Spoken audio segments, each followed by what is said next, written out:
بسم الله الرحمن الرحيم. أهلا بكم مع بونجكستيك العربي العالمي في يوم جديد وأمل جديد، وموضوعنا عن الزواج والطلاق في مصر والوطن العربي. الزواج والطلاق في مصر والوطن العربي أساسه عدم تحمل المسؤولية بالنسبة للطرفين سواء الرجل أو المرأة، ولكن المرأة المصرية وصلت إلى مرحلة من عدم اكتراث بالمسؤولية والاستهتار والاهتمام بالعمل على حساب المنزل 90% من هذا الوضع، وكذلك المال وزيادة الأسعار وارتفاعها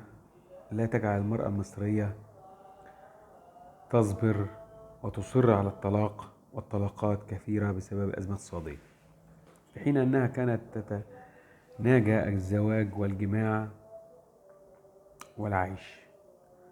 ولكن تحمل المسألة على الرجل، كأنما الرجل هو الذي يسعى إلى خراب بيته، في حين أن المرأة في مصر أصبحت أوروبية وتتظاهر بأنها شرقية. لذلك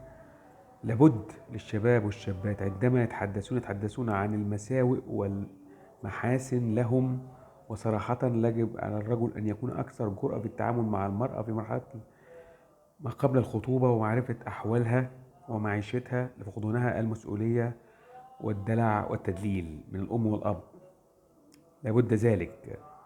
والكلام بوضوح، وأن لا ينساق الرجل أو الشاب إلى المرأة من جمالها ومفاتنها، وأن يكون أكثر قوة ولا يتثار جنسيا، لأن المرأة والفتاة تستثيره جنسيا من خلال الملابس ومن خلال البرفانات ومن خلال ما هو جاذبية لها، والرجل يضعف للحالة الجنسية طبيعيا. إذن الطلاق مصدره المرأة وليس الرجل، لأن الرجل يسعى إلى أن يفعل ذلك ويتحمل مسؤولية. أما الدعاة دائما يتكلمون أن الرجل عليه أن يوفر المال، والدعاة في هذا كلامهم سليم، ولكنهم يفتقدون إلى المعالجة الصحيحة كدعاة الإسلاميين كلهم بلا استثناء، منذ القدماء حتى الحاليين، جميعهم يفتقرون إلى عدم وجود رؤية ومعالجة مهمة. إذن الزواج والطلاق في مصر على الدعاة،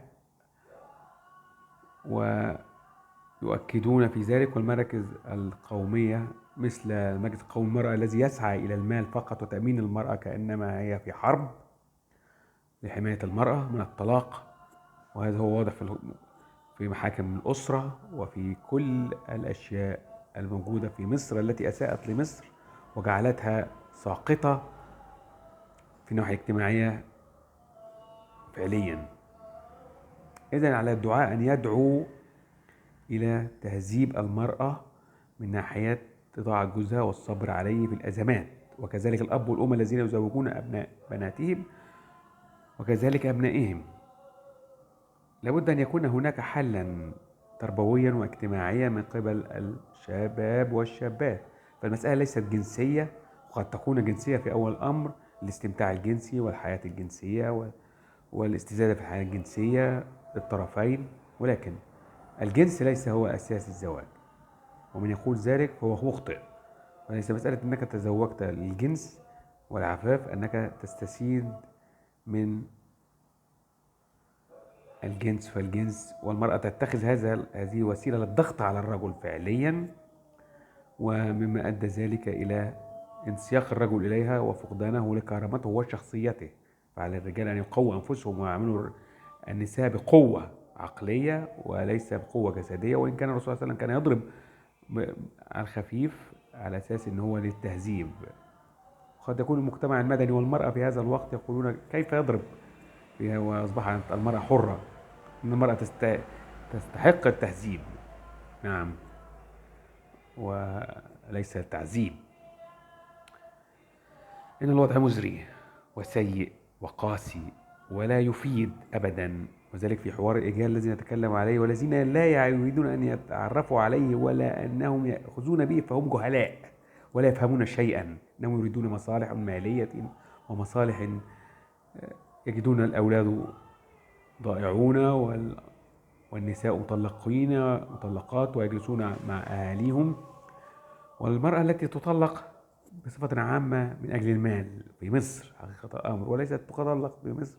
إلا التي تريد مالا، وكل النساء يريدون مالا ولا يريدون معيشة عادية يصبرون عليها إلا القليلات جدا الذين ربين على ذلك. فالرجل يسعى، ولكن قد يوجد بعض الرجال الأغبياء الذين يستزيدون بالنساء في ما يريدون من جنس وحياة، فهؤلاء لا نحبذهم ولا ندعو إليهم ولا نسعى إلى أن يكثروا منهم كثيرا، بل علينا أن نتعقل معهم، وأن دعاء يدعونا لذلك في دروسهم العلم كيف تتعامل المرأة مع الرجل وكيف الرجل يتعامل مع المرأة. المسألة ليست مادية، كل النساء يريدون أن يأكلون ويشربون، وفي الأزمة الاقتصادية في مصر عليهم أن يعلموا كذلك أنهم لابد لهم أن يتصابروا ويقللوا من الشراء. قد تقول للنساء لنجوع، نعم